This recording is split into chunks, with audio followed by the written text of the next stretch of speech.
Ayan po. Ang dami po nating carpet na ikakabit. Ayan po hanggang doon. Carpet din po yun. Bali sa loob po ng apat na ano yan. Apat na floor. Yung carpet na yan.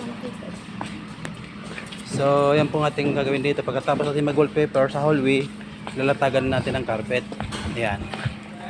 So ayan po mga kamix, mga kaibigan, kabagang. Ayan po maran. Napakarami pong carpet nating kakabit dito sa Star Hotel. So apat na floor. Ito din yung labor na. Meron pa nga dito eh. Sa kabilang building naman to, sa tower 2. Ayan. Ang tower 2 naman to. So tatsagain na natin i-install yan. Pera din yan mga kamix, mga ka-idol, mga kaibigan. Ayan. So ayan po. Kinakita ko lang yung ating magiging project dito. Okay, bye bye.